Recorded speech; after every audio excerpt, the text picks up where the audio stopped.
Happy parents ডেতে আপনাদের আবারও স্বাগত জানাই আমাদের jewellery partner HK Dutta jewellers. প্রতিদিন যখন আমরা এই উৎসব মঞ্চে উদযাপনের মঞ্চে এসে হাজির হই তখন একটি সঙ্গীতের হাত ধরে আসি, আর সেই সঙ্গীতের বাণী যিনি জুগিয়ে দিয়েছেন আমাদের মুগ্ধ করেছেন প্রতি মুহূর্তে, সেই রকম একজন মানুষ, আমাদের প্রকৃত বন্ধু মানুষ আজ আমাদের সঙ্গে মাকে নিয়ে। শ্রীজাত, তোমাকে স্বাগত। তোমরা ছিলে বলেই ছিল স্বপ্নগুলো কাছে, ছোট্টবেলার রূপকথারা এমনি। শুধু তো বাণী নয়, সুর, গান, ছন্দ, তাল, আর এই কথা মনে পড়লে আর একজন মানুষকে আমরা এক্ষুনি ডেকে নিতে চাইছি, তাকেই মনে পড়বে। তিনি হলেন গায়ক সিধু। সিধু, তোমাকে স্বাগত। সত্যি করে দিই ইচ্ছে খুশি ফিরিয়ে দেওয়া। শ্রীজাতকে আমরা অসাধারণ মানুষ হিসেবে জানি, কিন্তু এই অসাধারণত্বের পিছনে আর একটি মানুষ আছেন যাকে সবসময় আমরা সাধারণ বলে থাকি। আমরা মা বাবাকে দেখবে খেয়াল করে, তা মানে সেলিব্রিটির মা বাবা আমাকে অনেকে অভিযোগ করছেন সম্প্রতি যে আপনাদের অনুষ্ঠানে এত সেলিব্রিটি কেন, বা যারা নাকি প্রতিষ্ঠিত, যারা নাকি অসাধারণ তারা বেশি করে কেন। আমি তাদেরকে বোঝাতে চাই যে এদের পেছনেও একজন অসাধারণ মানুষ আছে যাকে আপনি সাধারণ বলছেন। আমরা আসলে তাদের দেখাতে চাই এই উৎসবটা, এই উদযাপনটা আসলে মা বাবার, হ্যাঁ, এবং সেইটা তারা মাধ্যম মাত্র, তারা মাধ্যম। আর তাই এই আজকে যে শ্রীজাত বা সিধু, ওরা মাধ্যম মাত্র, কিন্তু ওদের পিছনের গল্পটা শুনতে চাই। তারাও এক একজন অসাধারণ মানুষ, কিন্তু তাকে হয়তো সেইভাবে চেনানো হয়নি বা জানানো হয়নি। এইটা একটা সুযোগ। তুমি তোমার মা সম্পর্কে বলতে গেলে কি বলতে চাও? আমি বলতে চাই যে আমার ক্ষেত্রে বিষয়টা উল্টো, কারণ বহুদিন যাবৎ আমি মার সঙ্গে নানান অনুষ্ঠানে গিয়েছি। আমার দাদু সঙ্গীতাচার্য তারাপদ চক্রবর্তী, তার মেয়ে মা, এই প্রথম মা আমার সঙ্গে কোনো অনুষ্ঠানে এসেছে। তাই নাকি? তো এই আর কি, হ্যাঁ, এটা এইভাবেই বলতে পারি। আমাদের খুব গৌরব হচ্ছে। আপনার কেমন বোধ হচ্ছে? আমার খুব ভালো লাগছে।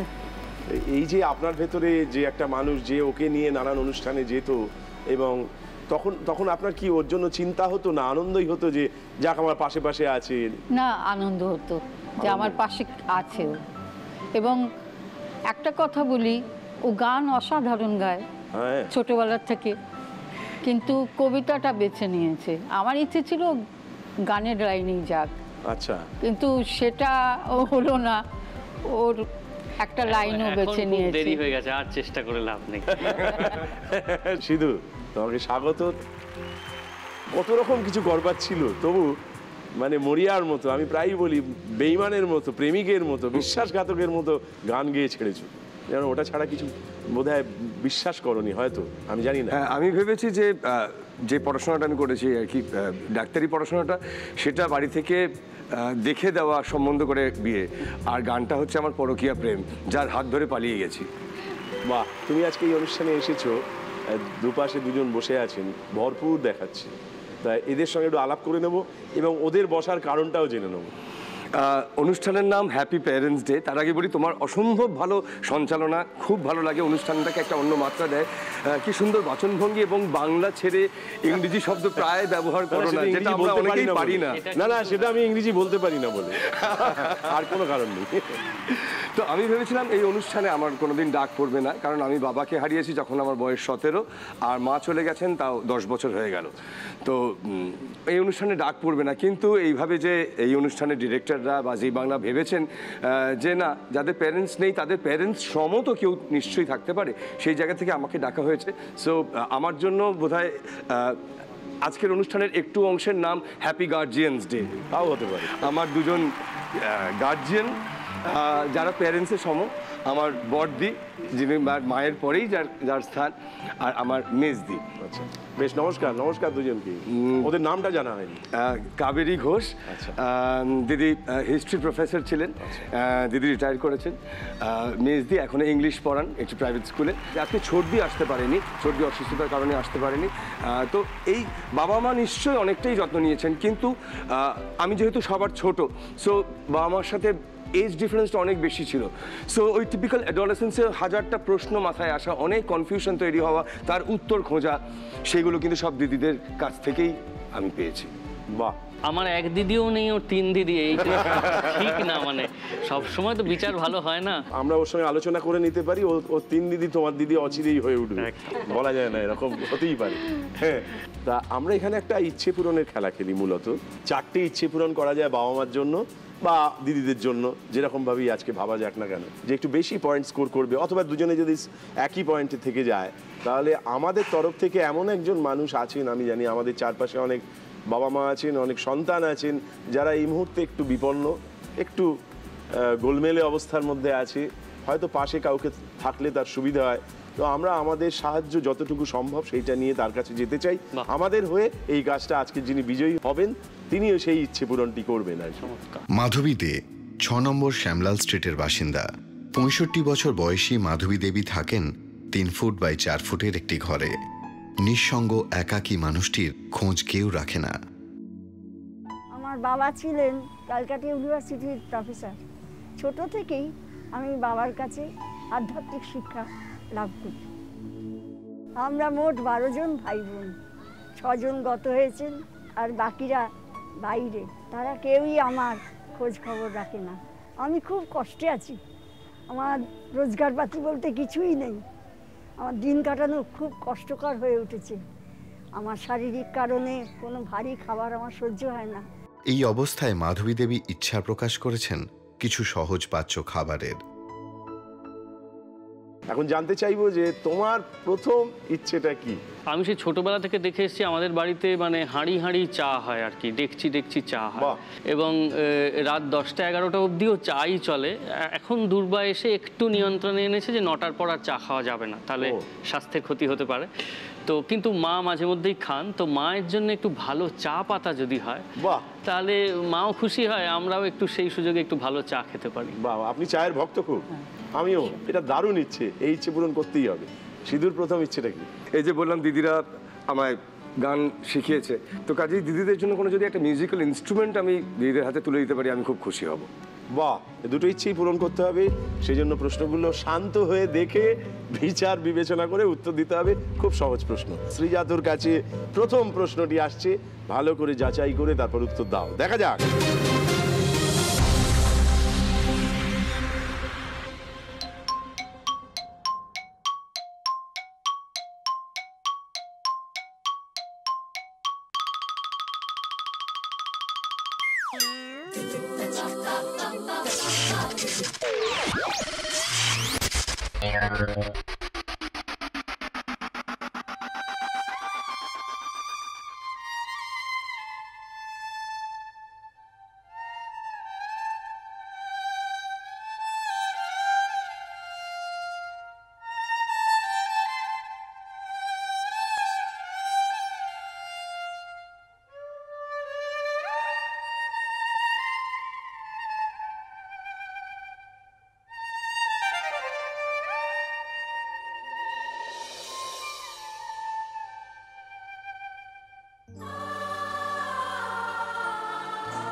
যা গপ্পটা দেখলাম, যা যা ইনফরমেশন দেওয়া হলো বা যা যা দেখা গেল, তার থেকে আসলে একটা সিনেমার কথা মনে করিয়ে দিতে চাইলাম।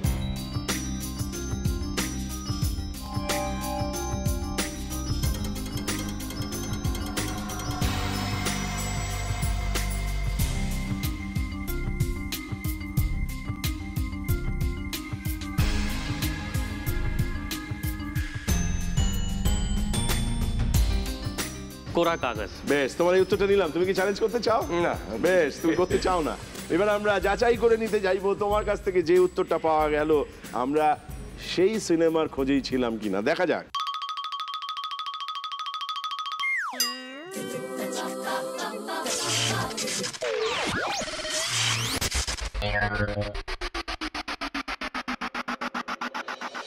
मेरा जीवन कोरा कागज कोरा ही रह गया,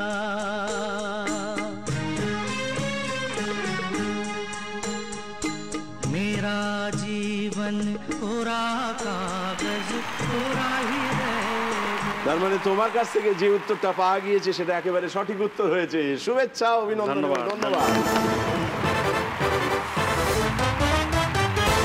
তোমার প্রথম প্রশ্নের উত্তর তুমি দিয়েছো, অতএব 25 তোমার ঝুলিতে। এই 25 ঝুলিতে রাখো, একটু অপেক্ষায় থাকো। আমরা সিধুর কাছে যাব প্রথম ইচ্ছে পূরণের জন্য। প্রথম ইচ্ছে পূরণের জন্য প্রথম ধাপের প্রথম প্রশ্নটা আসবে। ভালো করে দেখে বিচার বিবেচনা করে সঠিক উত্তরটা দাও। দেখা যাক তোমার প্রথম প্রশ্নটা কি আছে।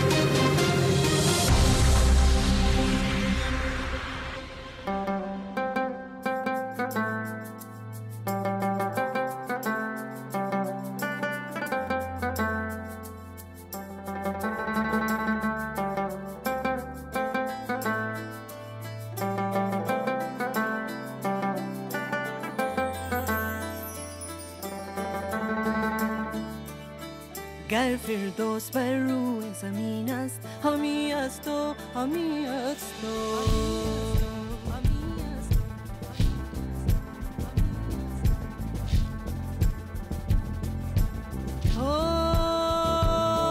खामोश दरख्तों के साए अभी जो हमने आपको बनाकर दिखाया है, आप बताइए इसे क्या कहते हैं?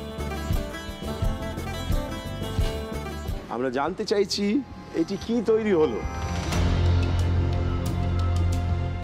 এটি গন্ধ বিষয়ক কিছু তৈরি হলো, তাকে আমরা কি বলে থাকি? আতর।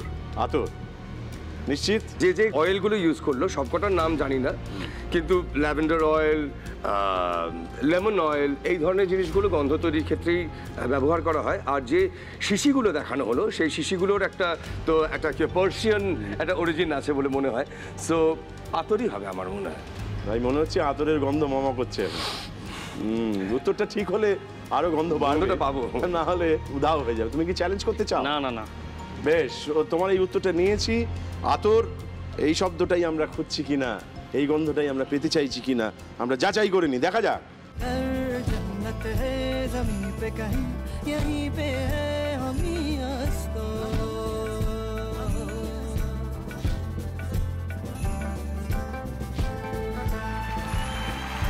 আতর একেবারে সঠিক উত্তর হয়েছে। শুভেচ্ছা, অভিনন্দন, ধন্যবাদ। গন্ধটা পেলাম এবার। এবং সেই সঙ্গে তুমি প্রথম প্রশ্নের উত্তর দিয়ে 25 জোগাড় করে ফেলেছো। আর একটি প্রশ্নের অপেক্ষা। তোমাকে একটু অপেক্ষায় রেখে এই 25 পেয়ে বসে আছে যে খেলোয়াড়, তোমার কাছে জানতে চাইবো তুমি কি মনে করো তুমি জীবনে এই যে তোমার পাশে যিনি বসে আছেন তিনি কিছু ইচ্ছে করেছিলেন, তার একটি ইচ্ছে আমাদের পরিষ্কার বলেওছেন যে আমি চেয়েছিলাম ও গান করুক। হ্যাঁ, খুবই চেয়েছিলেন। তুমি গান গাইলে না, তুমি কবি হয়ে গেলে। কবিও তো হতে পারিনি আসলে, কবিতা লেখার চেষ্টা করে চলেছি অনেক দিন হলো, কিন্তু গান গান গাই, নিয়মিত গান গাই, বাড়িতে গাই, আড্ডায় তো গাই, আজকাল নানা জায়গায় একবার সাধিলেই খাইবর মতো গাইছি। বললে যে গাইছি না তা নয়, কারণ গান গাইতে সত্যি খুব ভালো লাগে। কিন্তু শাস্ত্রীয় সঙ্গীতকে পেশা হিসেবে নেওয়া, যেটা মা বা মামা চেয়েছিলেন, হ্যাঁ, সেইটা করা হয়নি। কারণ আমার বরাবরই মনে হয়েছে যে আমি কবিতার মাধ্যমে নিজেকে বেশি ভালোভাবে ব্যক্ত করতে পারছি।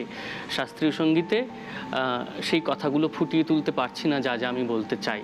একমাত্র এইটাই কারণ আমার কবিতা লেখবার চেষ্টা করে চলার। এছাড়া আমি সারা দিনে প্রচুর গান শুনি, গান বাজনা গাই, বাড়িতে আড্ডা হলে গান বাজনাই হয়।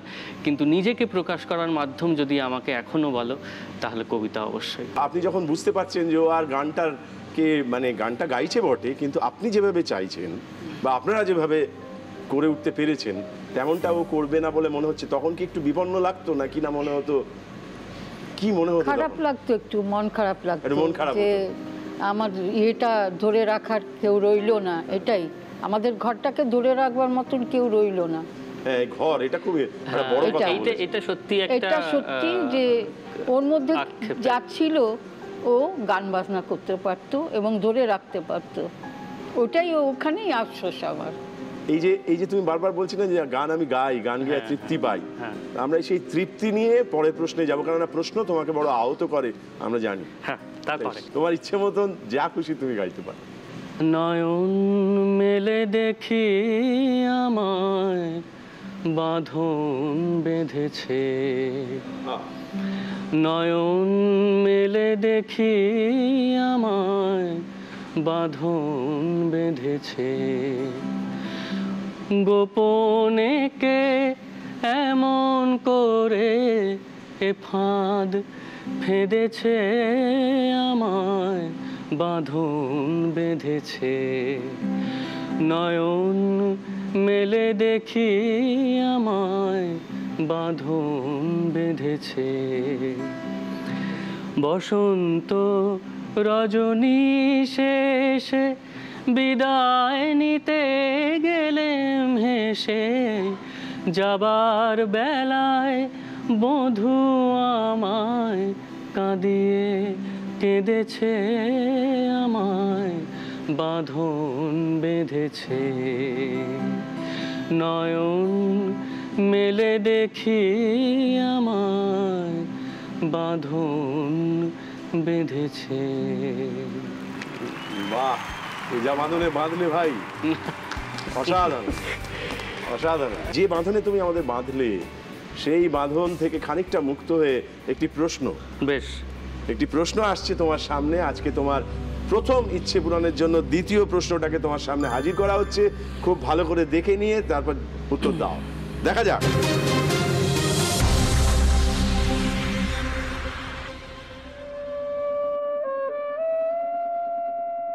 উপন্যাস লিখেছেন, তবু তিনি পথের কবি, প্রকৃতির কবি বিভূতিভূষণ বন্দ্যোপাধ্যায়। অপু, দুর্গা, দব্রুপান্না, শঙ্কর তাঁর সৃষ্টি করা অমর চরিত্রগুলি এই প্রকৃতির কথাই বলে এসেছে। উত্তর ২৪ পরগনার মুরাতিপুরে মামার বাড়িতে জন্মগ্রহণ করেন বিভূতিভূষণ। তাঁর স্মৃতিতে এখানে গড়ে উঠেছে সংগ্রহশালা। ঘাটশিলায় তাঁর বাড়ির পাশ দিয়ে যেমন বয়ে গিয়েছে সুবর্ণরেখা নদী, তেমনি এখান দিয়েও বয়েছে একটি নদী, যার পলিমাটি বারবার আস্তরণ ফেলেছে বিভূতিভূষণের লেখায়। জীবনের একেবারে শেষ প্রান্তে এসে সেই নদীর নামে একটি উপন্যাসও লেখেন তিনি। এই নদীর নাম কি? একটি নদী সম্পর্কে একটু খানিকটা জানান দেওয়া হলো, বিভূতিভূষণের কথা বলা হলো। এই নদীর নাম কি মনে পড়ছে তোমার?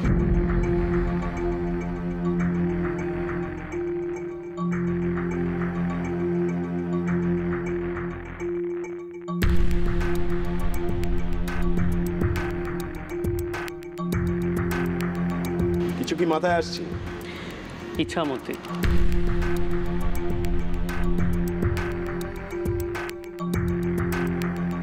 আমার ধারণা, আমি ঠিক বলছি না, কিন্তু এটাই আপাতত রাখতে চাই। ইছামতি। হ্যাঁ, বেশ, ইছামতি শব্দটা, এই নদীর নামটি নিলাম। ইচ্ছে পূরণের গল্পে ইছামতি এসে পৌঁছেছে। দেখা যাক এই উত্তরের হাত ধরে আমরা ইচ্ছে পূরণ করতে পারছি কিনা। তোমাকে জিজ্ঞেস করবো, তুমি কি চ্যালেঞ্জ করতে চাও? না। তার মানে ও চ্যালেঞ্জ করছে না, তুমি উত্তর দিয়েছো ইছামতি। আমরা এবারে যাচাই করে নিতে চাইবো তোমার উত্তরটা ঠিক হলো না ভুল হলো। দেখা যাক। এই উপন্যাসের জন্য ১৯৫১ সালে রবীন্দ্র পুরস্কার পান বিভূতিভূষণ বন্দ্যোপাধ্যায়। উপন্যাস ও নদীটির নাম ইছামতি।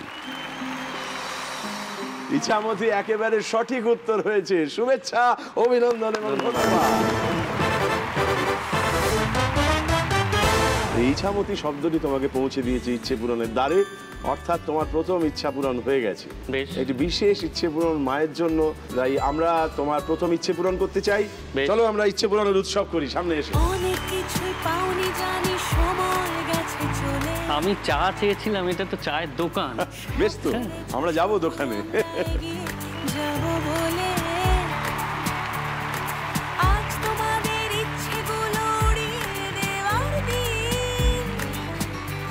আপনার কেমন লাগছে এই যে? হ্যাঁ, খুব ভালো লাগছে। এই ছেলের জন্য আনন্দ হচ্ছে? বাহ, কেমন আলিঙ্গন করছে। দিন ভালো করে আদর দিন। সিধু, এই যে ওর যখন ইচ্ছে পূরণ হচ্ছিল, আমার সবসময় মনে হয় অন্যদিকে যে থাকে সে তখন কি ভাবে, তুমি তখন কি ভাবছিলে? আমার মনে মনে একটা গান গাইতে ইচ্ছে করছিল। তাই আমার মনে হচ্ছিল গায়কের গান গাইতে ছাড়া ঘটনাচক্রে ইছামতি নামক আমার একটি গান রয়েছে, হয়ে যাক আমাদের ফার্স্ট অ্যালবামের গান, ক্যাকটাসের গান।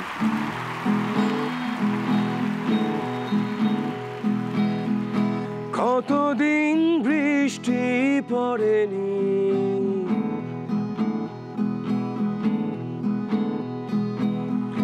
কতদিন এই উষারতা, কতদিন ইছামতি তোমার ব্যাকুলতা, কতদিন ইছামতি তোমার ব্যাকুলতা। বাহ, কি অসাধারণ, দারুণ।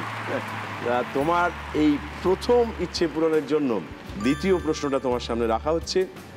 আতরের গন্ধ এখনো তোমার গায়ে মমক হচ্ছে, এই গন্ধে তুমি এই দ্বিতীয় প্রশ্নের মোকাবিলা করো। বেশ, দেখা যাক দ্বিতীয় প্রশ্নটা কি আছে।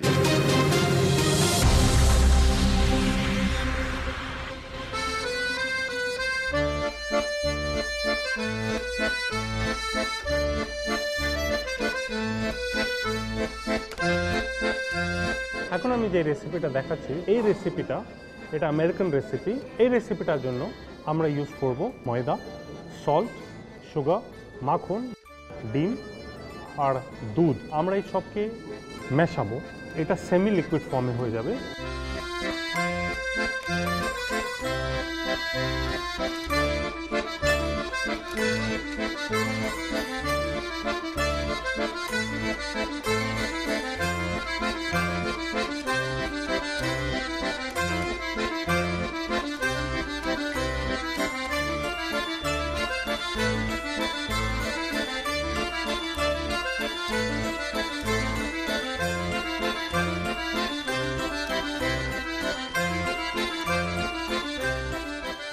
একটি বিশেষ খাবার তৈরি করার পদ্ধতি দেখানো হলো, এবার জানতে চাওয়া হচ্ছে খাবারটির নাম কি? প্যানকেক। প্যানকেক। নিশ্চিত হয়ে প্রথমবারই উত্তর দিচ্ছে প্যানকেক। তুমি কি চ্যালেঞ্জ করতে চাও? না, এটা অবশ্যই প্যানকেক। হ্যাঁ, উপরে মেপল সিরাপ দিয়ে খাওয়া হচ্ছে, এটা প্যানকেক এবং ভাজা হচ্ছে। প্যানকেক ভেজেই খায়। তুমি ভালোবাসো খেতে? হ্যাঁ, নিশ্চয়ই। বাহ, তোমার কাছ থেকে উত্তরটা পাওয়া গিয়েছে। এবার আমরা যাচাই করে নিই আমরা এই উত্তরের খোঁজেই ছিলাম কিনা, দেখা যাক। এই রেসিপিটা খাওয়া হয় বাটার, হানি আর মেপল সিরাপের সাথে। এই রেসিপিটার নাম হচ্ছে প্যানকেক। প্যানকেক একেবারে সঠিক উত্তর দিয়েছো। শুভেচ্ছা, অভিনন্দন এবং ধন্যবাদ। এবং সেই সঙ্গে প্রথম ইচ্ছে পূরণ করে ফেলেছো।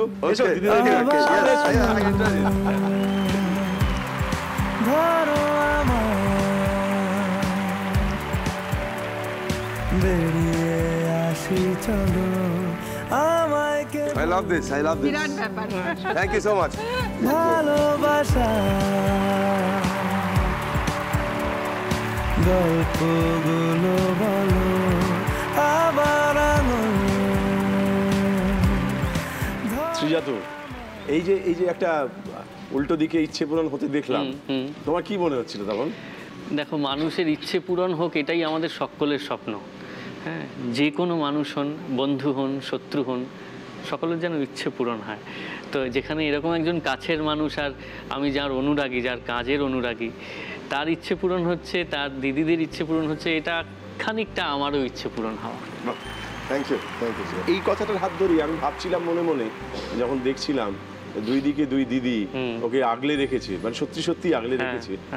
অথচ তো বেশ বড় ছেলে, মানে ওর মধ্যে তো অনেক কিছু নিজেকেই আগলে রাখার উপকরণ আছে। তা সত্ত্বেও দিদিরা এরকম থাকেন, মা বাবা ঠিক এইভাবেই থাকেন। হ্যাঁ, কারণ তাদের কাছে বোধহয় আমরা কখনোই তত বড় হয়ে উঠি না। এই কথাটাতেই আসতে চাইছিলাম। তখন আমি কিন্তু দেখছিলাম অন্তরাল থেকে ওর বাবা মা আসলে ওদের মধ্যে দিয়ে ওকে আগলে রাখছে। ঠিকই তাই। এই যে তুমি তোমার বাবা মার সঙ্গে বড় হয়েছো, তোমার বাবা যিনি হাতে একটা কলম নিয়ে অনেক কারবার করেছেন যাকে বলে, তুমি প্রায় সেইখানেই গেছো। আবার মা গান গেয়েছেন, এইসব করেছেন, কিন্তু এর মাঝে তোমার ছোটবেলায় ওদের সঙ্গে বোঝাপড়াটা কিরকম হচ্ছিল, বা বোঝাপড়াটা ছিল, আমি সেই অর্থে খুব স্বাধীনভাবে মানুষ হয়েছি, কারণ বাবা ব্যস্ত থাকতেন কাজ নিয়ে। তা আমার খুব ভালো লাগতো যে বাবা বাড়িতে ফেরেন, পকেটে একটা পেন থাকে। তা আমার মনে হতো যে আমিও এমন কোনো কাজ করব যে আমার পকেটে পেন থাকবে। তো এখন যদিও ল্যাপটপ থাকে, পেনে আর দীর্ঘদিন লেখা হয় না। আর মাকে দেখেছি যে যখন বাইরে অনুষ্ঠান আছে তখন তো ছাত্রছাত্রী নিয়ে তানপুরো বেঁধে গাড়ি করে রওনা দিয়ে গান হচ্ছে, কিন্তু সে ছাড়াও বাড়িতে যখন আছেন মাকে নয় রেয়াজ করতে দেখেছি, নয় ক্লাস নিতে দেখেছি ছাত্রছাত্রীদের, সকাল 10টা থেকে বিকেল 4টে, আবার সন্ধ্যে 6টা থেকে রাত 12টা। যখন বড় হচ্ছ তখন তোমার অনুপ্রেরণা কে ছিলেন? উনি কি একভাবে ছিলেন? অনেকেই নিশ্চয়ই ছিলেন, তার কারণ ওই যে বললাম প্রথম থেকেই আমার খুব আকর্ষক লাগতো ওই পেশাটা। আমি বাবার সঙ্গে খুব ছোটবেলায় যুগান্তরের প্রিন্টিং অফিসে গিয়েছি, তখন বাগবাজারে অফিস ছিল। তো সেসব দেখে আমার দারুণ লাগতো যে গম গম করে সারা রাত খবরের কাগজ ছাপা হচ্ছে, কালির গন্ধ, কাগজের গন্ধ। তা আমি বুঝতাম যে এটা আর 5টা পেশার মতো নয়। আর ওই যে তুমি বললে যে যারা অসাধারণ কিন্তু সবসময় দেখা যায় না, আমার 2 মাসি, তারা আমাকে যখন মা সময় দিতে পারেননি, মা দেশের বাইরে গান গাইতে গেছেন, আমার হয়তো পরীক্ষা, তারা আমাকে সন্তান স্নেহে লালন করেছেন। তো এরা সকলেই ছোট অবস্থা থেকে আমার জীবনে নিশ্চয়ই কোনো না কোনোভাবে আমাকে প্রেরণা জুগিয়েছেন। তোমাকে যে এই যে তোমার পড়ালেখা নিয়ে এই যে মাসিরা পড়াচ্ছেন, এ করছেন, তুমি মানুষটা, ছেলেটা, ছাত্রটা কেমন ছিল? সে কি পড়াশোনা করতো? খুব, নাকি সে জানলা দিয়ে বাইরে তাকিয়ে থাকতো? না, হ্যাঁ, জানলা দিয়ে চিরকালই বাইরে তাকিয়ে থাকতো, কোনো কালেই বাড়ির জানলা দিয়েও এবং স্কুলের জানলা দিয়েও। এবং স্কুলে এখনো আমার স্কুলে আমি যাকে বলে আমার রেকর্ড রয়েছে, সেই রেকর্ড এখনো কেউ ভাঙতে পারেনি। সেটা কি? সেটা হচ্ছে যে আমি উচ্চ মাধ্যমিকের টেস্ট আমার রেজাল্ট বেরোনোর পর এক বন্ধু ফোন করে বললো স্কুলে এখন আসিস না, কারণ তোকে অঙ্ক স্যার খুঁজছেন। তো আমি 202 পেয়েছিলাম। জীবনে অন্যতম খুব বড় একটা অ্যাডভেঞ্চারের ইচ্ছে ছিল যে একদিন পড়াশুনো ছেড়ে পালাবো। তো কি হয়, ভূগোলে পার্ট 2 অনার্সের থিওরিটিক্যালটা দিলাম, প্র্যাকটিক্যালের দিন সকালবেলা আমি হাওড়া থেকে একটা ট্রেন ধরে জামশেদপুরে আমার মাসির বাড়ি চলে গিয়ে 4 মাস থাকলাম। 4 মাস? হ্যাঁ, এবং তারপর আর কোনোদিন কলেজে ঢুকিনি। আমি খুব কান্নাকাটি করেছিলাম। তাই তো, করা তো উচিত। মানে খালি প্র্যাকটিক্যালটা বাকি ছিল, জিওগ্রাফি অনার্সের প্র্যাকটিক্যাল দেওয়া বাকি ছিল, সেইটা না দিয়ে ও চলে গেল মাসির সঙ্গে। বরাবরই ইমপ্র্যাকটিক্যাল। ঠিকই তাই। কিন্তু আমি ঋণী বলবো যে এখন আমার স্কুল আমাকে খুব আদর যত্ন করে ডাকেন কখনো কোনো অনুষ্ঠানে। যে কলেজ থেকে আমি পালিয়ে গিয়েছিলাম এবং ভেবেছিলাম যে 10 মাইলের মধ্যে দেখলে নিশ্চয়ই আমি খুন হব, তারা বছর 5-7 আগে আমাকে ডেকে একদিন সংবর্ধনা দিয়েছেন, এবং সেই সংবর্ধনার উপরে লেখা ছিল কৃতি ছাত্র সংবর্ধনা। তা আমি উঠে বলেছিলাম যে পরীক্ষা না দিয়ে পালিয়ে গিয়ে যদি কৃতি ছাত্র সংবর্ধনা পাই, না জানি দিলে কি পেতাম। তো খুব ভাল লাগে, সেটা এক অর্থে সত্যি নিজের একটা তৃপ্তি হয় কোথাও। আর আমরা যেভাবে বড় হয়েছি, আমার মনে হয় যে হ্যাপি প্যারেন্টস ডেতে বাবা মার পাশাপাশি, দিদিদের পাশাপাশি আমাদের শিক্ষকদেরও আনা যায়, তাদের কথাও অনেকাংশে মনে হয়। মা বাবা তো বটেই, আমাদের প্রত্যেকের জীবনে এরকম শিক্ষক পেয়েছি। অবশ্যই। তো খুব ভালো যে আমরা তাদের স্মরণ করতে পারলাম এই বাবা মার উৎসবে। তোমার দ্বিতীয় ইচ্ছেটাকে এবার জানতে চাইবে। আমাদের মার বহু পুরনো একটা ইলেকট্রনিক তানপুরো আছে, তো সেটা এখন কি হয়, যা হয় যে তারগুলো বহু ব্যবহারে জীর্ণ হয়ে আওয়াজটা ঠিক মতো আসে না। তো একটা আনকোরা ইলেকট্রনিক তানপুরো যদি মার জন্য পাওয়া যায় তাহলে খুব খুশি হই। বেশ, এই ইচ্ছে পূরণ করতেই হবে। তার আগে তোমার দ্বিতীয় ইচ্ছেটা আরেকবার জেনে নেব। মেজদির কথা ভেবে আর বেশি ভেবেছি। মেজদি আর জামাইবাবু ঘুরতে খুব ভালোবাসে, বছরে 3-4টে ট্রিপ তারা করেই থাকে। এবং মেয়ের বিয়ে হয়ে যাওয়ার পরে ওরা একটু একা হয়েছে, মেয়ে সারাক্ষণ তাকে নিয়ে বিজি থাকতো। তো ওদেরকে যদি একটা ট্রিপে পাঠানো যায় কোথাও একটা, আমি খুব খুশি হব, কোনো একটা ট্যুর। নিশ্চয়ই পাঠানো যাবে, তার জন্য 2টি প্রশ্নের উত্তর দিতে হবে, তাহলেই হয়ে যাবে। তোমার কাছে এবার দ্বিতীয় ধাপে তোমার দ্বিতীয় ইচ্ছে পূরণের জন্য প্রথম প্রশ্নটাকে হাজির করানো হচ্ছে। তাকে ভালো করে দেখে যাচাই করে তারপর উত্তর দাও, দেখা যাক।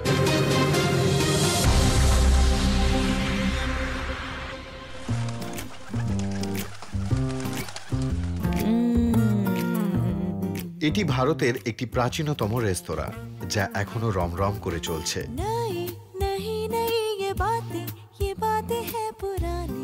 এই ক্যাটাগরিতে ফেললে মুম্বাইয়ের এই কাফে কাম রেস্তোরাঁ সারা ভারতেই সম্ভবত 1 নম্বর জায়গা নেবে। जिंदगानी ইনফ্যাক্ট এদের ঘোষিত নীতি হচ্ছে গেটিং বেটার উইথ টাইম, অর্থাৎ আমরা সময়ের সঙ্গে সঙ্গে আরো ভালো হয়ে উঠছি। এই বিখ্যাত কাফেটি 1871 সালে মুম্বাইয়ের কোলাবা অঞ্চলে ইরানিদের দ্বারা স্থাপিত হয়।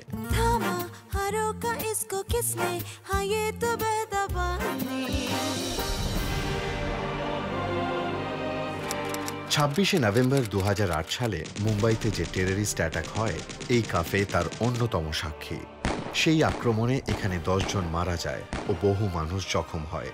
কাফেটিকে সম্পূর্ণ নতুন রূপে সাজানো হলেও সেই ঘটনার স্মৃতি হিসেবে এই কাফের দেওয়ালে ও আয়নায় সেই বুলেটের দাগ আজও সযত্নে রক্ষিত। এই কাফেটির নাম কি? আমরা একটি কাফের পরিচয় দিলাম, সম্যক পরিচয় দিলাম, মনে করিয়ে দিতে চাইলাম যে এই কাফেটির নাম কি।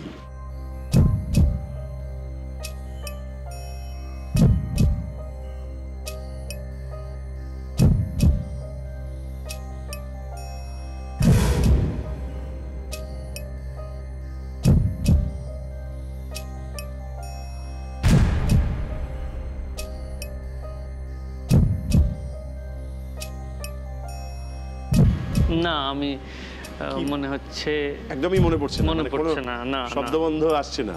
না, মানে একটা তো আমরা জানি গুলি চলেছিল তাজে আর তার সংলগ্ন অঞ্চলে।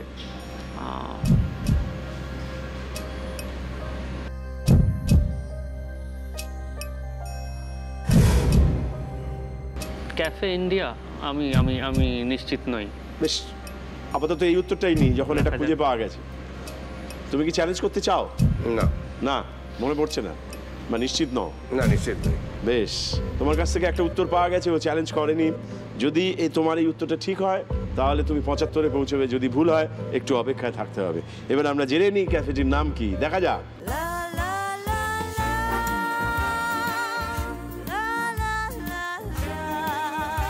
এই কাফেটির নাম লিওপোল্ড কাফে।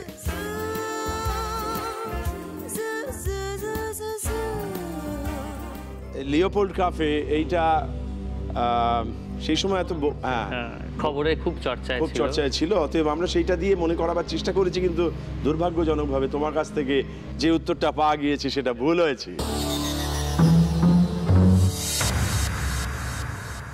আপাতত তোমাকে 50-এই দাঁড় করিয়ে রেখে আমরা যাব সিধুর কাছে। সিধুর দ্বিতীয় ইচ্ছে পূরণের জন্য প্রথম প্রশ্নটাকে আমরা হাজির করব। ভালো করে দেখে যাচাই করে ঠিক উত্তরটা দাও, দেখা যাক।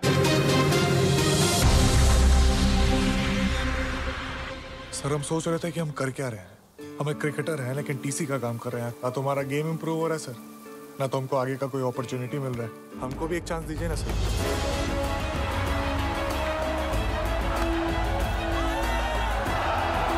सर, आप बोलेंगे तो आज ओपन करें, अगला मैच में देखेंगे। सर, वीक टीम के साथ स्कोर करके क्या मिलेगा? हम इस लड़के को जानते हैं।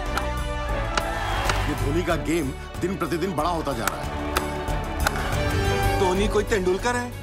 नहीं पाजी, धोनी धोनी है। एक बार उस लड़के को मौका मिल गया ना तो बहुत आगे तक जाएगा। 1500 का स्टाइपेंड है। आज तक किसी ने प्लेयर को इतना स्टाइपेंड नहीं मिला जितना माही को मिलेगा। अपना माही टीसी बन जाएगा माता के आशीर्वाद से। अगर तूने अच्छे से नौकरी की तो रेलवे में एक दिन RM भी बन सकता है। ड्यूटी के बाद रोज प्रैक्टिस, जितना ड्यूटी उतना प्रैक्टिस।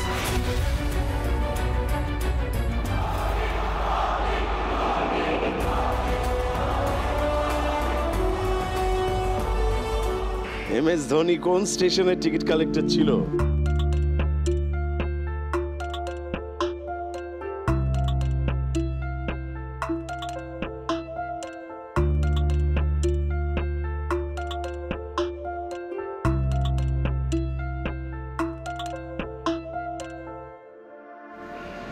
আমার ভাবনা অনুযায়ী এটা খড়গপুর। অপশন হচ্ছে ধানবাদ, নিশ্চয়ই রাঁচি নয়। এই তিনটে নামের বাইরে ডেফিনেটলি নয়। মন যা বলে তাই করো, আমি সবাইকেই তাই বলি। ধানবাদ নয় তো, খড়গপুর। খড়গপুর, বেশ। তুমি কি চ্যালেঞ্জ করতে চাও? না, আমি জানি না এটা। বেশ, ও চ্যালেঞ্জ করছে না, তুমি জানিয়েছো খড়গপুর। এবার আমরা দেখে নিই তোমার কাছ থেকে যে উত্তরটা পাওয়া গেল সেটা ধরে আমরা 75-এ পৌঁছতে পারলাম কি পারলাম না, অর্থাৎ তোমার উত্তরটা ঠিক হলো না ভুল হলো, দেখা যাক।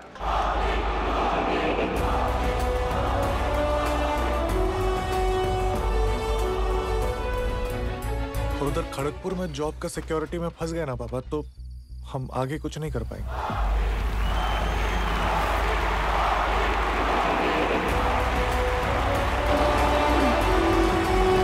খড়গপুর একেবারে ঠিক উত্তর দিয়েছো তুমি, শুভেচ্ছা অভিনন্দন, ধন্যবাদ।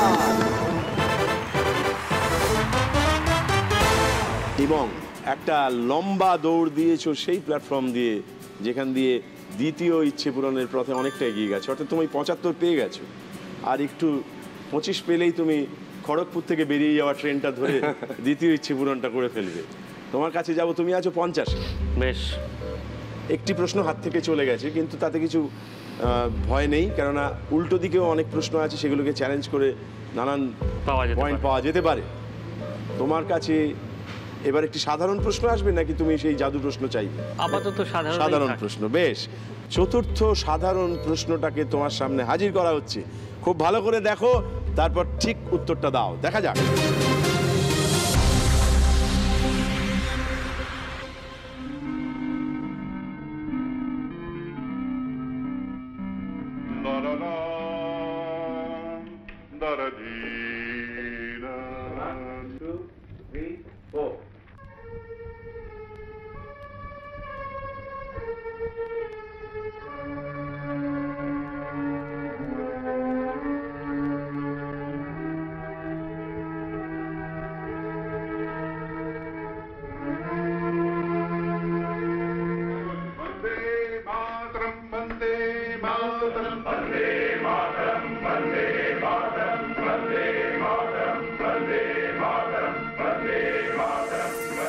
কোন সিনেমার সঙ্গীত পরিচালনার কাজ চলছে?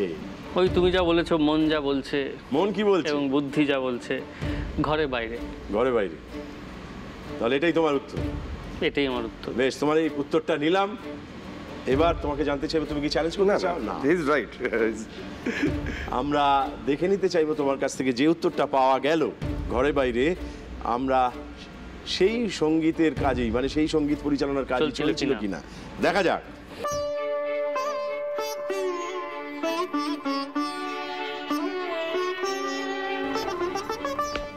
নমস্কার।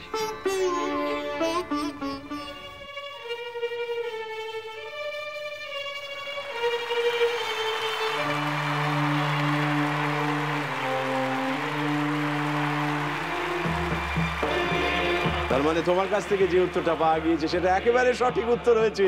শুভেচ্ছা, অভিনন্দন, ধন্যবাদ। সেই সঙ্গে তুমি পৌঁছে গেছো 50 থেকে 75-এ, এবং 75-এ পৌঁছানো মানে আর একটি প্রশ্নের অপেক্ষা, দ্বিতীয় ইচ্ছে পূরণ। তোমার কাছে যাব, তোমার চতুর্থ প্রশ্নটি আসবে। তোমার দ্বিতীয় ইচ্ছে পূরণের জন্য 4 নম্বর প্রশ্নটাকে তোমার সামনে হাজির করা হচ্ছে। এটা ভালো করে যাচাই করে উত্তর দাও, আমরা উৎসব করি এবং আনন্দ করি, দেখা যাক।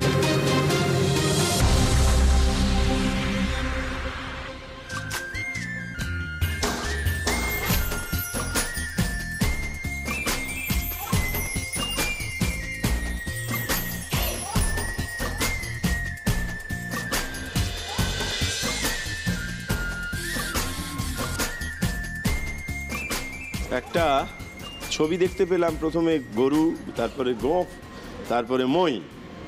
আমরা একটা শব্দ খুঁজে চলেছি, যে শব্দটি দিয়ে এই তিনটির সঙ্গে কোথাও না কোথাও মিল ঘটানো যাবে, মানে সেই শব্দটি এই তিনটি ছবির সঙ্গে সম্পর্কিত হবে।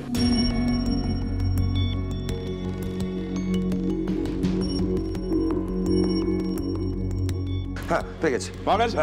ও অসাধারণ। পাওয়া গেলে, এই কবিতা পাওয়া গেলে এরকম হয় কি তোমার? ওই যে হাত তুললো, লাফালো দেখলে ওই ইউরেকাটা হয়। বেশ, এবার শুনতে চাইবো সেটা কি। সেই শব্দটা হচ্ছে গাছ। গাছ, ব্যাখ্যাটা কি? গল্পের গরু গাছে চড়ে। বেশ। গাছে কাঁঠাল, গোফে তেল। বেশ। গাছে তুলে মই কেড়ে নেওয়া।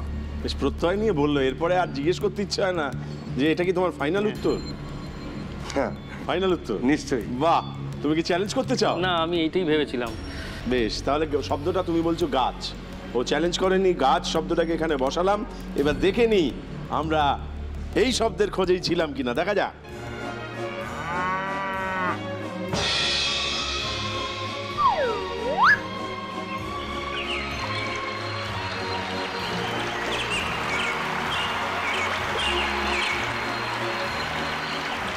অর্থাৎ তুমি যে উত্তরটা দিয়েছো সেটা আবার একেবারে সঠিক উত্তর হয়েছে। শুভেচ্ছা, অভিনন্দন এবং ধন্যবাদ।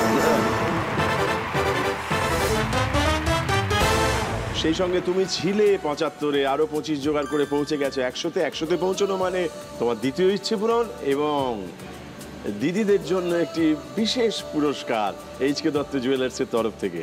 চলো আমরা সেই উৎসবের পথে হাঁটি। এসো সামনে এসো। বলেই ছিল স্বপ্নগুলো কাছে,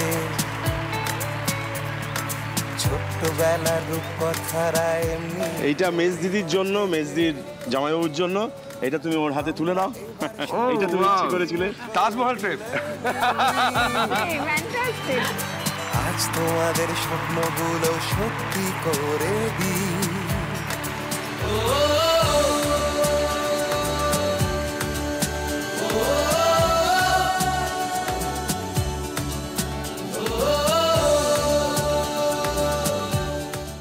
বেশ, আমাদের সামনে একটি প্রশ্ন অপেক্ষায় আছে। বেশ, এটার উত্তর দিতে পারলে তোমার দ্বিতীয় ইচ্ছে পূরণ হবে। দেখা যাক। তুমি আছো 75-এ। বেশ, আমরা এবার দেখে নিই তোমার জন্য বরাদ্দ সাধারণ প্রশ্নটি কোন ধরনের। দেখা যাক।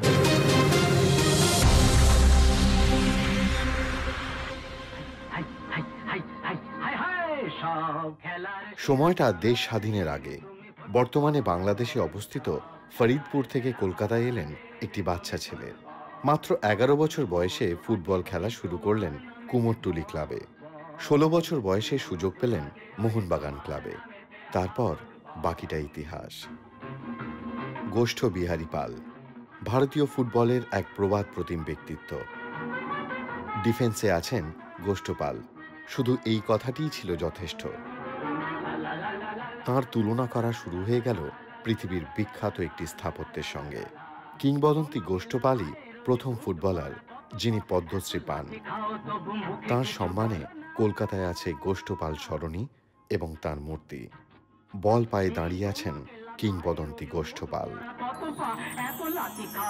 গোষ্ঠপালকে পৃথিবী বিখ্যাত কোন স্থাপত্যের সঙ্গে তুলনা করা হতো? ওকেই তুলনা করা হতো, ওর এই মূর্তিটিকে নয়। না না না না, ওকেই। আচ্ছা, মানে ওর নামটি উচ্চারিত হতো আর কি। আচ্ছা, চেষ্টা করব। নিশ্চয়ই। বাস্তিল। বাস্তিল রক্ষণের কথা বললে বাস্তিলের কথাই মনে পড়ে। বাস্তিল দুর্গ, বেশ, সেটা একটা যেমন আছে, নেব, নিশ্চয়ই নেব। কিন্তু পৃথিবী বিখ্যাত বাস্তিল নিশ্চয়ই পৃথিবী বিখ্যাত, কিন্তু আরো মানে আমি বলতে পারি আশ্চর্যজনক ভাবে। তাহলে চীনের প্রাচীর, এর চাইতে আশ্চর্যজনক প্রাচীর তো মনে পড়ছে না। এবার বলো কোন উত্তরটা নেব। তাহলে চীনের প্রাচীরটাই নেব। তুমি কি চ্যালেঞ্জ করতে চাও? না, ও চ্যালেঞ্জ করতে চায় না। তোমার কাছ থেকে একটি উত্তর পাওয়া গেছে। আমরা দেখে নিই তোমার উত্তরটা এই চীনের প্রাচীরে ধাক্কা খেয়ে ঠিক দিকে যাবে নাকি ভুল দিকে যাবে। দেখা যাক। গোষ্ঠপালকে তুলনা করা হতো চীনের প্রাচীরের সঙ্গে। অর্থাৎ তোমার পাওয়া উত্তরটা একেবারে সঠিক উত্তর। তুমি ছিলে 75-এ, আরো 25 জোগাড় করে পৌঁছে গেছো 100-তে পৌঁছানো মানে মায়ের জন্য একটি বিশেষ ইচ্ছে পূরণ, এছাড়া এইচকে দত্ত জুয়েলার্স থেকে বিশেষ একটি হার। চলো আমরা সেই পথে হাঁটি। এসো। অনেক কিছু পাওনি জানি, সময় গেছে চলে, সব ছেড়েছো শুধু আমরা এগিয়ে যাব। গান বাজনার যন্ত্র পাওয়ার চাইতে ভালো আর কিছুই নেই। তোমাদের ইচ্ছেগুলো উড়িয়ে দেওয়ার দিন, এইটুকু তো পারবো কেবল অনেকখানি ঋণ। তোমার তৃতীয় ইচ্ছেটা কি? একবার খুব বিখ্যাত একটা ঘটনা এবং গল্প। বার্নার্ড শর বাড়িতে মেঝে, তাকে, বিছানায় প্রচুর বইপত্র ছড়ানো থাকতো। তো একবার এক বন্ধু গিয়ে বলেছিলেন যে এত বই, তো তুমি একটা বইয়ের তাক করো না কেন, একটা বুক র্যাক কেন করাও না। তো উনি বলেছিলেন দেখো বই যেভাবে আনি বুক র্যাক তো সেভাবে আনা যায় না। তো আমিও এমন অনেক বই এনেছি কিন্তু বুক র্যাক কারো বাড়ি থেকে আনতে পারিনি। এবং মাও নিয়মিত বই পড়েন, মা অবসর সময় বইই পড়েন। তো একটা যদি বইয়ের তাক পাই তো কিছু বই রাখতে পারি। এটা ভারী সুন্দর ইচ্ছে। তোমার তৃতীয় ইচ্ছেটা কি? আমার তৃতীয় ইচ্ছে আমার ছোটদির জন্য। ছোটদি আজকে আসতে পারেনি। আমার বেড়াতে খুব ভালো লাগে। আমি ঘটনাচক্রে কিছু সৌভাগ্যও হয়েছে বেড়াতে যাওয়ার, দেশের বিভিন্ন জায়গায় বা বিদেশে। তো ছোটদির সেইভাবে বেড়ানো হয়নি, সেটা আমার একটা খুব একটা মন খারাপ থাকে। আমি দু এক জায়গায় নিয়ে গেছি অবশ্য, কিন্তু ছোটদি এখনও ফ্লাই করেনি, মানে প্লেনে ওঠেনি। তো আমার খুব ইচ্ছে ছোটদি আর ভাগ্নে ওদেরকে যদি একটা প্লেনে চড়ানোর বন্দোবস্ত করতে পারি। আরে উড়ান। হ্যাঁ হ্যাঁ, উড়ান। বাহ, দারুণ ব্যাপার। তা এই ইচ্ছেটাও পূরণ হোক আমরা চাইবো, সেই জন্য আমরা প্রশ্নের মধ্যে ঢুকবো। তোমার কাছে 5 নম্বর প্রশ্ন সাধারণ প্রশ্ন আছে, 6 নম্বর সাধারণ প্রশ্ন আছে, এছাড়া একটি জাদু প্রশ্ন আছে। তা তুমি কি সেটা নিয়ে একেবারে পৌঁছে যেতে চাও তৃতীয় ইচ্ছে পূরণে, নাকি তুমি সাধারণ প্রশ্ন? আমি প্রভাবিত করছি না। জাদু প্রশ্ন। জাদু প্রশ্ন, বেশ। তোমার জন্য রাখা জাদু প্রশ্নটিকে এবার হাজির করানো হচ্ছে। দেখা যাক এই প্রশ্নের উত্তর দিয়ে তুমি তোমার তৃতীয় ইচ্ছে পূরণ এখনই করে ফেলতে পারো কি না। দেখে নিই আমরা প্রশ্নটা।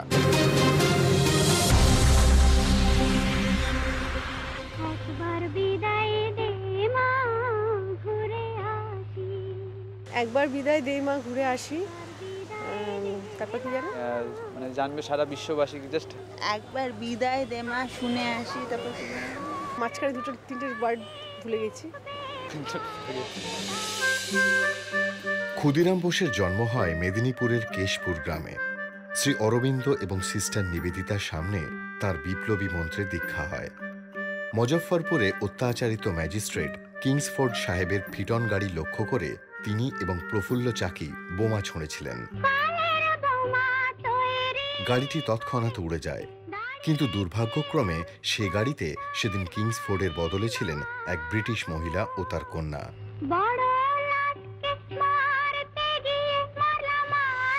কয়েকদিনের চেষ্টায় ক্ষুদিরাম ধরা পড়েন এবং মাত্র 18 বছর বয়সে তার ফাঁসি হয়। ক্ষুদিরামের ফাঁসি উপলক্ষে একবার বিদায় দে মা, ঘুরে আসি গানটি রচিত হয়। একবার বিদায় দে মা গানটি কার রচনা? একবার বিদায় দে মা গানটি কার রচনা? আমি দুজনের সাপোর্ট নিতে পারি না একজনের সাপোর্ট? দুজনের সঙ্গে কথা বলা যেতে পারে, কোনো অসুবিধা নেই। তাহলে আমি এটা সাপোর্ট নেব। বেশ।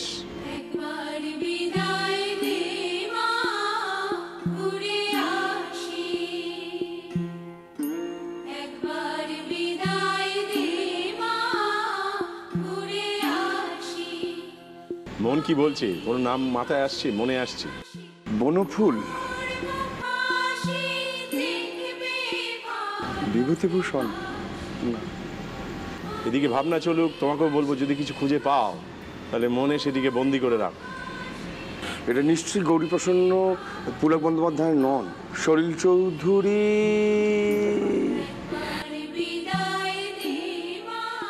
জাদু প্রশ্ন, যদি এটা ঠিক বলতে পারো 50 পাবে, যদি ভুল হয় তাহলে কিছু পাবে না। সৃজা, তুই যদি চ্যালেঞ্জ করো এবং যদি ঠিক বলো তাহলে তুমি 50 পাবে এবং তোমার তৃতীয় ইচ্ছে পূরণ হবে। না, আমি পারলাম না এটা। বনফুল, বনফুল বলে রাখি। তুমি কি চ্যালেঞ্জ করতে চাও? আমি চ্যালেঞ্জ করতে চাইছি না। বেশ, ও বলেছে বনফুল, তুমি চ্যালেঞ্জ করোনি। আমরা এবার দেখে নিতে চাইবো আমরা কোন গীতিকার এক্ষেত্রে তার নাম খুঁজছিলাম। দেখা যাক। বহুবার শুনেছি, একদম ঠিক কথা, কিন্তু আমি বলতে পারবো না কার লেখা। একবার বিদায় দে মা গানটা সিঙ্গার লাইনে না।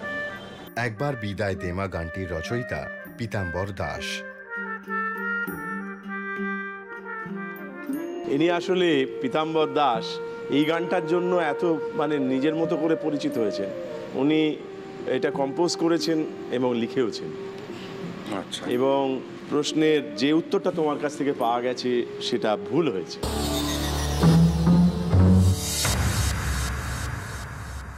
আমরা দাঁড়িয়ে রইলাম 100-তে, কিন্তু এখনো 2টি প্রশ্ন তোমার হাতে আছে এবং ওর প্রশ্নগুলোকে চ্যালেঞ্জ করবার ক্ষমতা আছে। অতএব আমরা নিশ্চিতভাবে আমাদের সবকটা ইচ্ছে পূরণ এখনো করতে পারি। এবার তোমার কাছে যাও। বেশ, দেখা যাক। একটি সরাসরি প্রশ্ন, তোমার আজকে শেষ প্রশ্ন, জাদু প্রশ্ন ছাড়া। বেশ, সেটির উত্তর দাও এবং 100 থেকে 125-এ পৌঁছে যাও। দেখা যাক তোমার আজকে সাধারণ শেষ প্রশ্নটি কি আছে।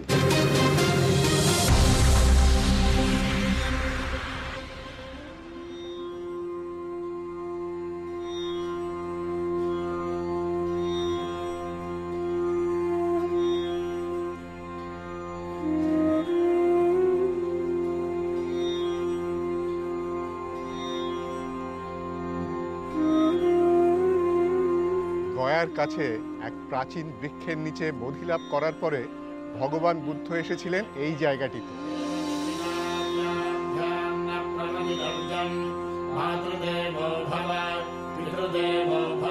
এইখানেই তিনি তার প্রথম 5 জন শিষ্যকে তার বাণী শোনান।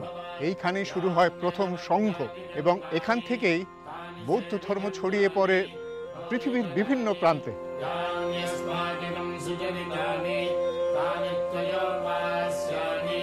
বারাণসী থেকে 8 কিলোমিটার দূরে এই পবিত্র বৌদ্ধ তীর্থটির নাম কি বলুন তো? এই জায়গাটির নাম কি? আমার মাথায় দুটো নাম আসছে, তার মধ্যে একটা যে বটে তা আমি নিশ্চিত। বেশ, সারনাথ এবং সাঁচি। তাহলে আমরা কোনটাকে গ্রহণ করব? হ্যাঁ, একটু ভেবে নিই। হ্যাঁ, নিশ্চয়ই।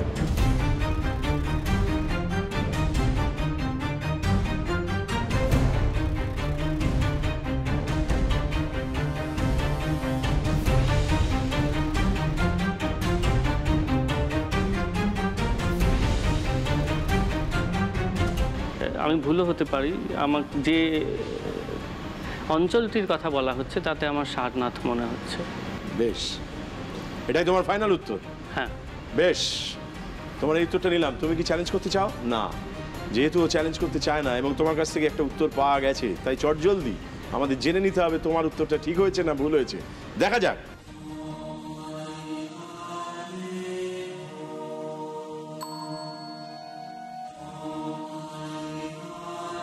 এই বৌদ্ধ তীর্থটির নাম সারনাথ। সারনাথ, অবশেষে তুমি যে উত্তরটা দিয়েছো সেটা একেবারে সঠিক উত্তর হয়েছে। শুভেচ্ছা, অভিনন্দন, ধন্যবাদ। এবং এই উত্তর দেওয়া মাত্র তুমি পেয়েছো আরো 25। তুমি 100 থেকে পৌঁছে গেছো 125-এ। তোমাকে 125-এ কিছুক্ষণ দাঁড় করিয়ে রেখে আমরা সিধুর কাছে যাব। সিধুর হাতে দুটো প্রশ্ন আছে, দুটো সাধারণ প্রশ্ন। এই দুটোর উত্তর দিতে পারলে তুমি একেবারে 150-তে পৌঁছে যাবে। এখন আছো 100-তে, তাই তোমার আজকে সাধারণ 5 নম্বর প্রশ্নটা আসছে। খুব ভালো করে দেখো, তারপর উত্তর দাও। দেখা যাক।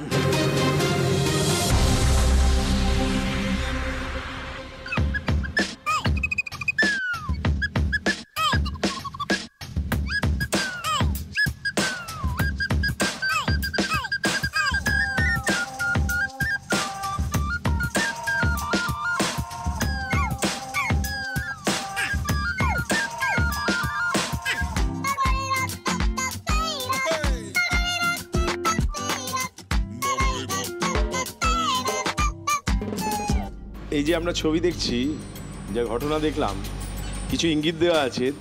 সেই ইঙ্গিত বহন করে বুঝে নিতে হবে যে এদের মধ্যে কে কম জানে।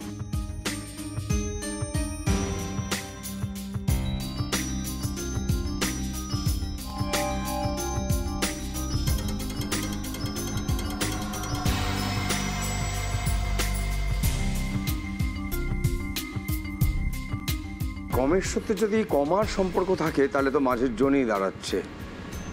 সে কমা দিয়েই শুরু করেছে।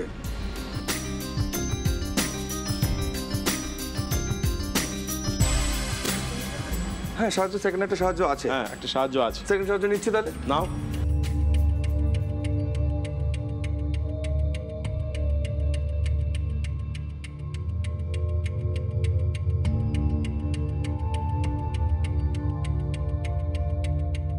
আমি মাঝেরটাই বলবো।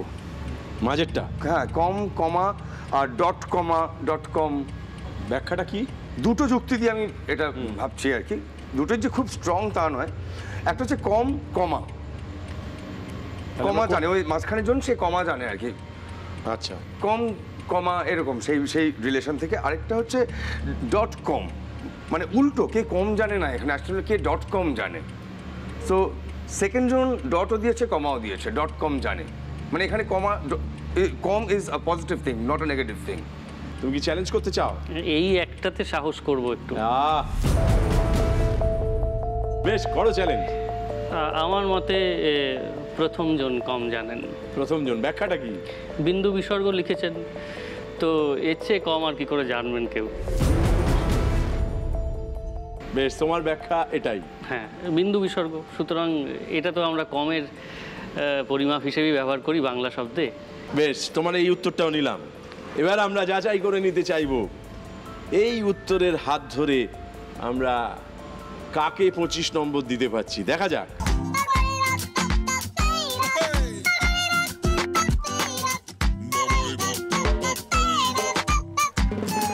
তার মানে আমরা শ্রীজাতুর কাছ থেকে আপাতত যে উত্তরটা পেয়েছি সেটা সঠিক উত্তর হয়েছে, এবং দুর্ভাগ্যবশত তোমার কাছ থেকে যে উত্তরটা পেয়েছি সেটা এই যাত্রায় ভুল হয়েছে।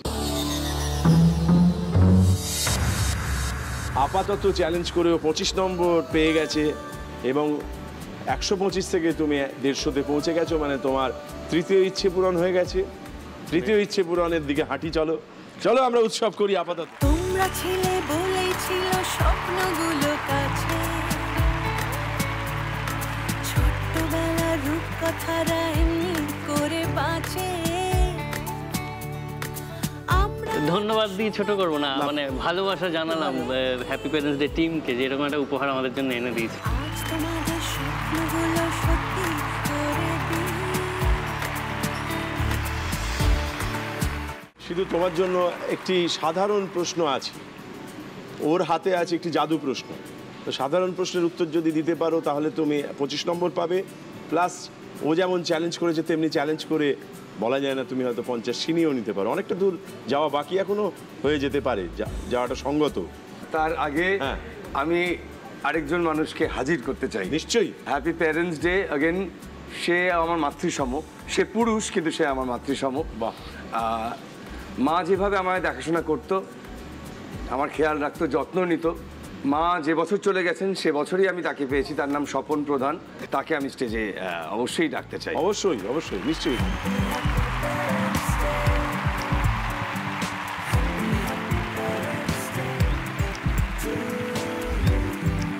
এই যে আপনার সম্পর্কে একটা পরিচয় দিল, আপনি যে ওকে এত আগলে রাখেন, সমস্ত রাগ ভাব ভালোবাসা সেগুলো সহ্য করেন।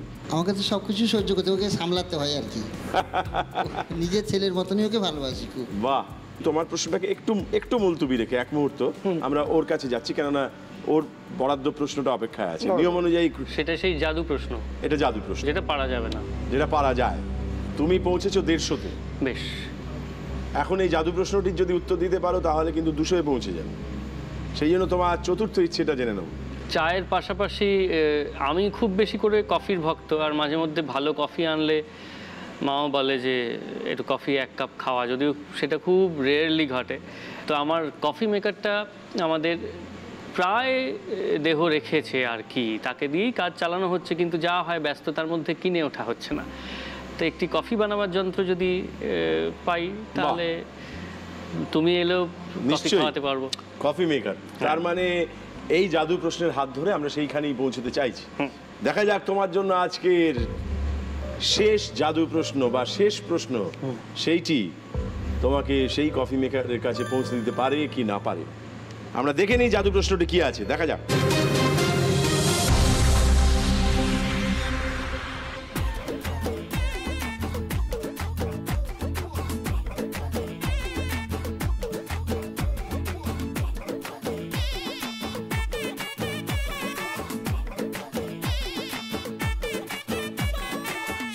चांदनी चौधरी ढाबा, रात दिन यहाँ शोर शराबा।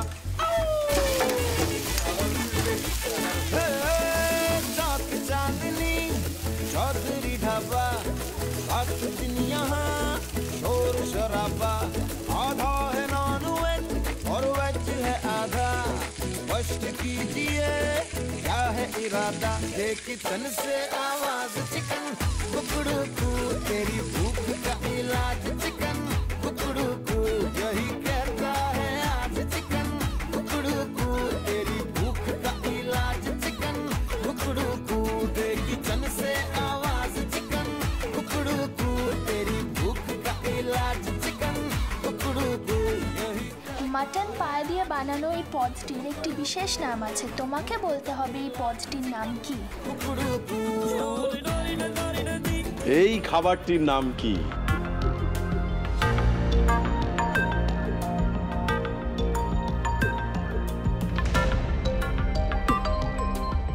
আমার দুটো নাম মাথায় আসছে, আবার সেই দুটো, তার মধ্যে থেকে একটা বাঁচতে হবে। একটা হচ্ছে মাটন পায়া পসন্দা আর মাটন রোগান জোশ। কোনোভাবেই এটা রেজালা নয়, আমি প্রথম দিকে রেজালার দিকেই যাচ্ছিলাম, কিন্তু তা নয়। তাহলে কোনটাকে ধরবো বলে তোমার মনে হচ্ছে?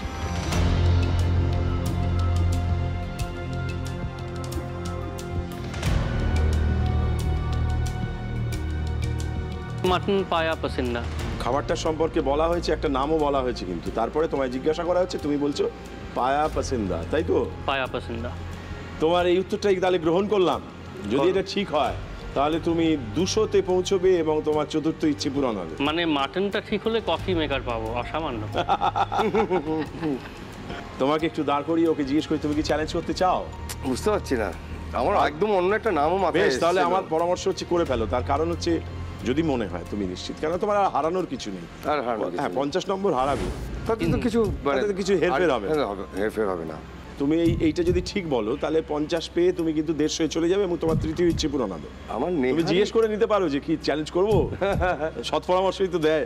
করে ফেলি, কারণ লাস্ট আরেকটা প্রশ্ন বাকি, সেটা যদি আমি +25 পাই 125-এ যাবো, তাতে সেটা লাভ হবে না। 150 না গেলে আমি ওই তৃতীয়টা ইচ্ছাটা পাবো না, ইচ্ছা পূরণ হবে না। সাদা এটা করে দিই।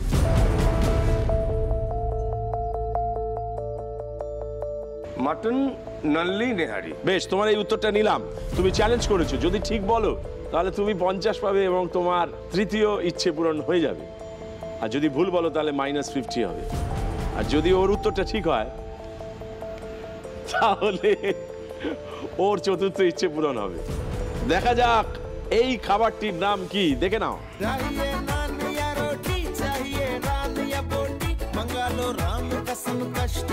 এই দারুণ সুস্বাদু পদটির নাম হচ্ছে নল্লি নিহারি।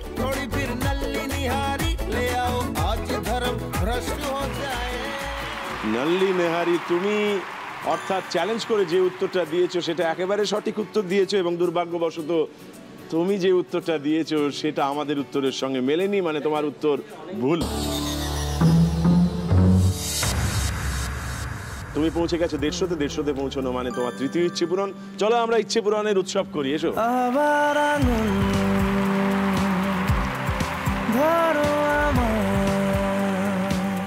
এইটা আপাতত তুমি এই দিদির হাতে বা ওর হাতে, যার হাতে তোমার তুলে দিতে ইচ্ছা হয়, ঠিক আছে দাও। বেটার হাতেই দিলাম, বেটার হাতে ছোট জন্য যাবে।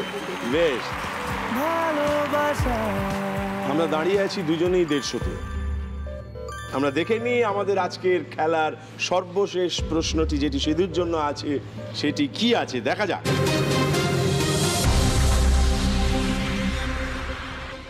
লালমোহন বাবু জটায়ু ছদ্মনামে লিখতেন। এই ধারাটি তিনি পেয়েছিলেন তার পূর্বসূরি অন্যান্য বাঙালি লেখকদের কাছ থেকে। অনেক লেখক নানান রকম মজাদার ছদ্মনামে লিখেছেন। আচ্ছা, হুতম প্যাঁচা কারো নাম হতে পারে? কালীপ্রসন্ন সিংহ লিখতেন ওই হুতম প্যাঁচা নামে। এরকম আরো অনেক আছে, যেমন রবীন্দ্রনাথের ভালুক সিংহ, বলাইচাঁদ মুখোপাধ্যায়ের বনফুল, সুনীল গঙ্গোপাধ্যায়ের নীল লোহিত, এইসব। এবার বলুন তো, অকপট চন্দ্র ভাস্কর এই ছদ্মনামের আড়ালে কোন লেখক নিজেকে গোপন রেখেছিলেন? অকপট চন্দ্র ভাস্কর ছদ্মনামের আড়ালে আসলে প্রশ্ন পাল্টাপাল্টি হয়ে গেছে তো। এটা তো সাহিত্যিকের প্রশ্ন হওয়া উচিত না, তেমন কোনো। ওই তাই মাটনটা তোমার কাছে যাওয়ার কথা ছিল, ওটা এখানে এসছে। অকপট চন্দ্র ভাস্কর, ভাস্কর মানে রবি, অকপট।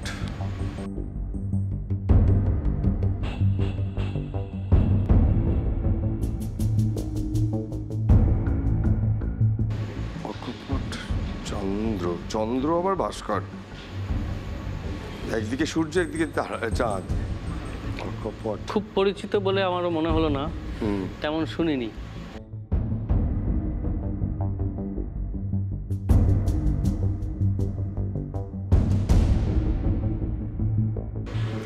না, এমনি জাস্ট একদম মাথায় আসছে না, কিন্তু একটা কোনো ওয়াইল্ড গেস করা ছাড়া কোনো উপায় নেই।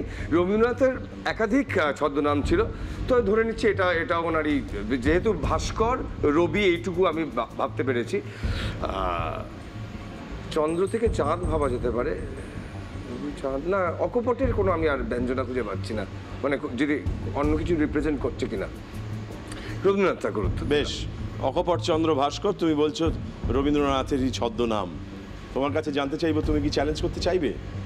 চাইবে না? বেশ, যদি এটার উত্তর ঠিক হয় তুমি 175-এ পৌঁছবে, অর্থাৎ আজকের বিজয়ী তুমি হবে। যদি এটা ভুল হয়, যেহেতু ও চ্যালেঞ্জ করেনি, ও 150তেই দাঁড়িয়ে আছে, তুমি আছো 150-তে, তাহলে আমরা দুজনেই সমান জায়গায় শেষ করব। দেখা যাক তোমার কাছ থেকে যে উত্তরটা পাওয়া গিয়েছে সেটা তোমায় কোথায় পৌঁছে দিল, ঠিকে না ভুলে, দেখে নিই। রবীন্দ্রনাথ ঠাকুর তিনি লিখেছেন যেমন প্রচুর, ছদ্মনামও ব্যবহার করেছেন নানান রকম, যেমন দিকশূন্য ভট্টাচার্য, আন্নাকালী পাকরাশি, বাণী বিনোদ বন্দ্যোপাধ্যায়, ভানু সিংহ এবং অকপট চন্দ্র ভাস্কর। তোমার কাছ থেকে যে উত্তরটা পাওয়া গিয়েছে আজকে শেষ প্রশ্নের, সেটি একেবারে সঠিক উত্তর হয়েছে। শুভেচ্ছা, অভিনন্দন, ধন্যবাদ। তুমি ছিলে 150-তে, পৌঁছে গেলে এই 25-এর হাত ধরে 175-এ, এবং তুমি আজকের খেলার নিয়ম অনুযায়ী বলতে হবে যে তুমি আজকে বেশি পয়েন্ট স্কোর করেছো, অতএব তুমি খানিকটা এগিয়ে রইলে। তো চলো আমাদের উৎসবটাকে শেষ করি আমাদের নিজস্ব পন্থায়, নিজস্ব উৎসবে, নিজস্ব উদযাপনে। এসো। আজকে যেহেতু তুমি বেশি নাম্বার স্কোর করেছো, তাই এই উইনারের ট্রফিটা তোমার জন্য। আজ এছাড়া এই অনুষ্ঠানে যে তোমরা এসছিলে দিদিকে নিয়ে, তুমি তার একটা স্মারক হিসেবে এই ছবিটা আছে, এটা ওই দিদির হাতে তুলে দিই। আর একটা শাড়ি আছে, এটা আদি মোহিনী মোহন কাঞ্জিলালের তরফ থেকে স্বর্ণালী কাঞ্জিলালের ডিজাইন করা, তোমার দিদির জন্য।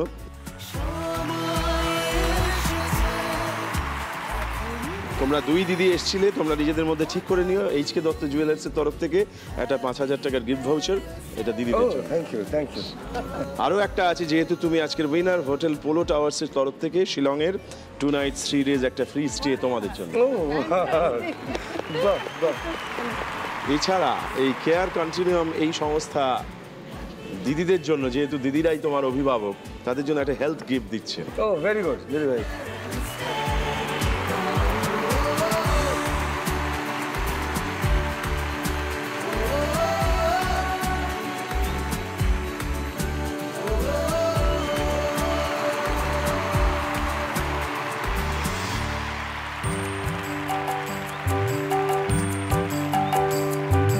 পাগলা হাওয়ার বাদল দিনে পাগল আমার মন জেগে ওঠে, চেনা সোনার কোন বাইরে, যেখানে পথ নাই নাই রে, সেখানে অকারণে যায় ছুটে।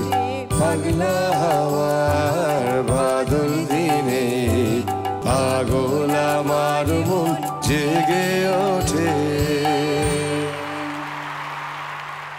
জি বাংলা মাধবী দেবীকে সম্মান জানাচ্ছে সিধুর মাধ্যমে।